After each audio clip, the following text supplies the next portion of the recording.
पूर्वी उत्तर प्रदेश में 4 सीटें ऐसी रही हैं जहां बस बीजेपी किसी तरह ही जीत सकी थी। जाहिर है कि उन चारों सीटों को कंटिन्यू रखना एक बड़ी चुनौती होगी। चंदौली, मछली शहर, सुल्तानपुर और बलिया 3 सीट ऐसी थी जहां बीजेपी बहुत कम वोटों से 2019 में चुनाव जीत सकी थी, इसलिए इन सीटों पर बीजेपी डरी हुई है।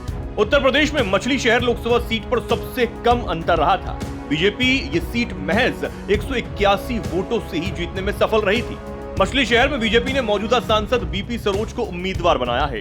बीपी सरोज के पास जीत की हैट्रिक बनाने का मौका है, पर एंटी इनकम्बेंसी का पहलू जरूर उन्हें परेशान करेगा। समाजवादी पार्टी ने 3 बार सांसद रहे तूफानी सरोज की 26 साल की बेटी प्रिया सरोज पर भरोसा जताया है। जाहिर बात है कि इस बार बीजेपी के लिए यहाँ का चुनाव आसान नहीं है। दूसरी सीट है चंदौली लोकसभा सीट।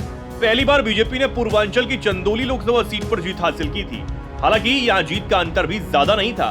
चंदौली सीट से बीजेपी के डॉक्टर महेंद्र नाथ पांडे महज 13,959 मत से जीते थे।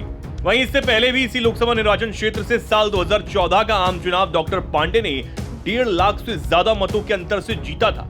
पर इस बार मुकाबला बेहद कड़ा है। समाजवादी पार्टी ने इस बार यहां से वीरेंद्र सिंह को टिकट देकर मैदान में उतारा है। चंदौली सीट से बहुजन समाज पार्टी ने अपना उम्मीदवार सत्येंद्र कुमार मौर्य को बनाया है। चंदौली में मौर्य लोगों की निर्णायक भूमिका होती है। सबसे बड़ी बात है कि मौर्य लोग बीजेपी को वोट देते रहे हैं। करीब 3 बार से यहां से बीजेपी के प्रत्याशी मौर्य ही होते थे। जाहिर है कि अगर मौर्य वोट बीजेपी से कटते हैं तो महेंद्र नाथ पांडे के लिए नुकसानदायक साबित हो सकता है। तीसरी सीट है बलिया लोकसभा सीट। इस सीट पर 2019 का चुनाव बीजेपी के वीरेंद्र सिंह मस्त ने मात्र 15,519 वोट से ही जीता था। शायद यही कारण है कि बीजेपी ने उन पर इस बार भरोसा नहीं जताया है।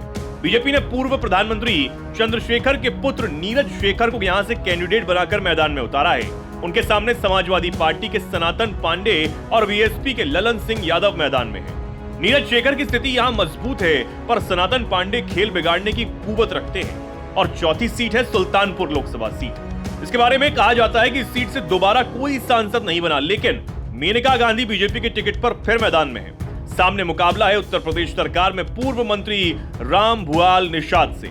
जातीय समीकरण इस बार राम भुआल निषाद के साथ है। इसके अलावा मुस्लिम और यादवों के गठजोड़ में वो मेनका गांधी से आगे दिखाई देते हैं। पिछला चुनाव बीएसपी चंद्रभद्र सिंह से मेनका गांधी ने करीब 14,000 वोटों से जीता था।